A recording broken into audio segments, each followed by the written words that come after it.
Cape Town gets a lot of hype for its great views, culture, and amazing weather, but I'm living and working remotely from here right now, and I'm not sure it's actually a great place to stay. I've seen both pros and cons, so I'll break down both so that you can decide if you would actually want to live here in Cape Town. I'm gonna compliment sandwich this, so let's start with a couple of pros before we get into all the negatives about Cape Town. First pro is that Cape Town ranks as one of the most beautiful cities in the world, and honestly, I think you can see that in my background.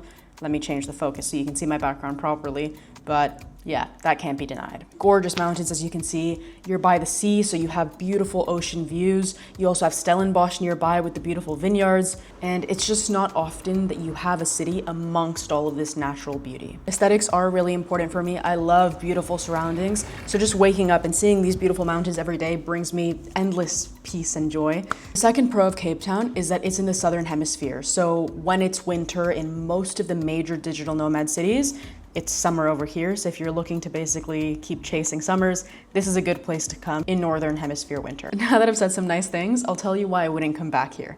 Number one is no surprise to anyone, but Cape Town is unsafe. I'm living in gardens, so it actually is a safer area, but it's still not safe, especially at night. I always take an old phone out with me in case anyone wants to rob me. I can give up that old phone. There is also a lot of homelessness, and not just chill people who don't have homes.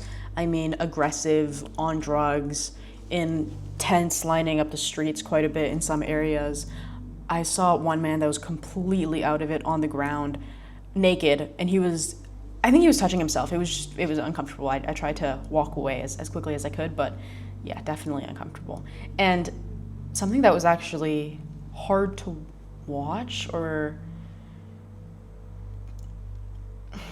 made me a little bit uncomfortable was there were these 3 teenage boys who were driving around in a car. Not teenagers, there were these 3 young men, probably early 20s to late 20s, around my age. I'd say probably in their 20s.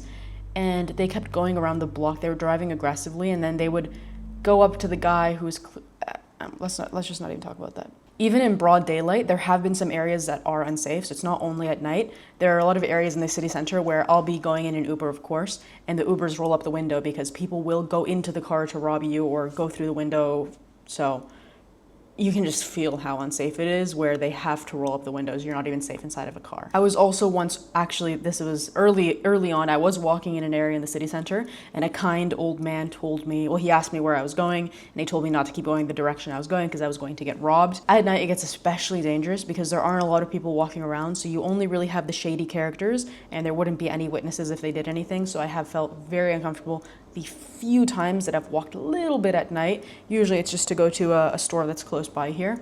But even in that short walk, I felt very unsafe. I'm talking 1-2 minute walk, literally on the street. It's actually attached to the building that I live in, and I still felt unsafe just having to go out to go into the store. First day that I even went out to get groceries, I got followed by this guy he was just being aggressive and following me. I managed to lose him by crossing a busy road with cars going both ways. He didn't follow me after that, but that was pretty uncomfortable. And I saw him a couple times after that as well, so yeah, in general, didn't feel too safe with that. I'm not even someone who is against living in a little bit of an unsafe city. For example, my favorite city to live in is Medellin, which isn't overly safe. And I wasn't living in one of the tourist neighborhoods. I speak Spanish, so I was fine in a working class neighborhood, and that's where I decided to live. And as I said, I loved it. But you can understand why you have that kind of crime in Medellin because of the poverty. Meanwhile, here in Cape Town, the city just isn't cheap enough to be this dangerous, if that makes sense. It's not worth it. I would rather live in a city in Spain for about the same price and not have to worry about safety the way I do here. My next point kind of ties into safety, and it's all the scams here. Cape Town isn't as touristy as a city like Istanbul, where you expect all of the scams because it's just part of it being a touristy city. But I feel like since the moment I landed here, people have been trying to take advantage of me. At the airport, I got my shoes cleaned at the airport, inside of the airport. They had their own booth in the airport. They had listed prices, and he tried to charge me 10x the listed price. I don't know, what he was trying to charge me $100 or $200. It was insane. I obviously didn't pay him that, but that left a sour taste in my mouth just from the start. Even the guy that was following me before, he was trying to tell me, it was basically the baby formula scam, if you guys have heard that. He was trying to tell me this whole story, but he was pretty aggressively following me. Again, happened to lose him, but that was uncomfortable as well. In the city center, someone that was dressed in security clothing tried to take me to an ATM and do an ATM scam on me, and there was actually a line there, and the whole line was just his accomplices. Very elaborate scam that they had in mind there. And so it's not just one occasion and I'm saying, oh, Cape Town sucks, there are scams, because I got scammed once. And I didn't actually get scammed any of the times because I recognized what was going on each time.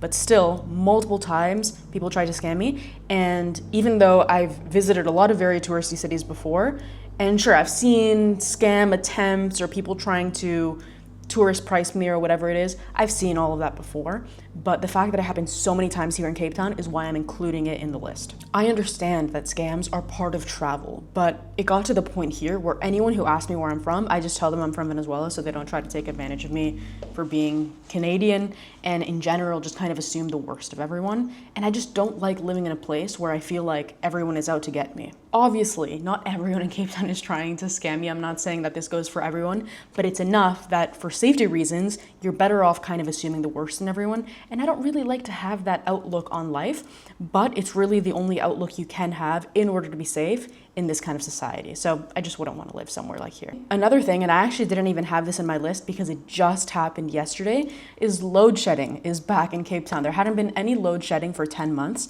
and it seemed like we were past that here, but apparently not. Load shedding returned yesterday. Luckily, my specific building does not get affected by load shedding, which is awesome, but because of something related to load shedding, basically the washing machine had an issue because of the way the power is being distributed, and then something happened with the circuit. I'm no expert, but something happened with the circuit, and then all of my outlets plus the major appliances in my kitchen were out, and they were not just out for a couple hours because of load shedding, they were completely out. We had to get an electrician to come here and fix everything. And so generally inconvenienced, even though this building isn't affected by load shedding, still had that whole effect, which was annoying. And in the past probably 12 hours, I've experienced load shedding twice already in this area. So if this is, I'm glad this is my last week here. I have 6 days left here, so I'm escaping just in time. But yeah, living here with load shedding, that's definitely a con. Let's put it that way. By the way, if you don't know what load shedding is, basically they cut the electricity a couple times a day. If it's a really high stage, it could be like 12 hours a day, but that's not really the stage that it's at right now. Right now, I think it's twice a day. Still not ideal. What can I say? If you're working remotely, usually you need electricity to do that. And so for you guys specifically, those of you guys who are working remotely, which is a lot of you guys, since a lot of you guys are digital nomads or are wanting to be digital nomads, until that issue is fixed, it's not a great place. Or you have to specifically look for a building that doesn't get affected by load shedding or has some sort of generator, and obviously you're going to pay a premium on that. Final con is just that Cape Town is super far away from everything, honestly. If you're in South America, Europe, a lot of parts of Asia, you can kind of hop around. You don't have to take any super long flights to get to your next destination. But to get to Cape Town, no matter what, you're going to take a super long flight to get here, super long flight out, because a lot of the surrounding countries don't have the best infrastructure to live, especially for remote work.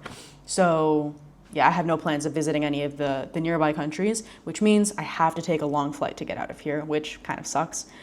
Again, if everything else was good about Cape Town, then no big deal. You take the flight because it's worth it.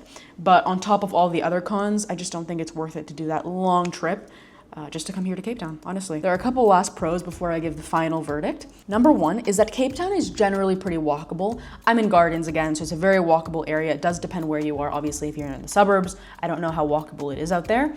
But in the city, it is pretty walkable. Well, as long as you're in an area that's safe to walk in. So that's a big caveat there. What I mean is you have pretty much everything nearby, and Ubers are pretty inexpensive as well, so it's easy to get around that way. The final pro is that people here I found to be very friendly and polite. And I'm Canadian. Canadians are known for being very polite, and I would say that people in Cape Town, general South Africa actually, are even more polite than Canadians, so that says a lot. Overall though, unfortunately, the pros just don't outweigh the cons for me. I don't regret coming out here because Cape Town was very, very high up on my bucket list, so it was good to cross it off and experience it. And now that I've been here, I know that I probably just wouldn't make the long trip out here again. If you have any pros or cons to add or any questions to ask, drop them in the comments, and don't forget to subscribe if you want to see more videos. I'll pop one up here if you want to see one now, and I'll see you next week for another video.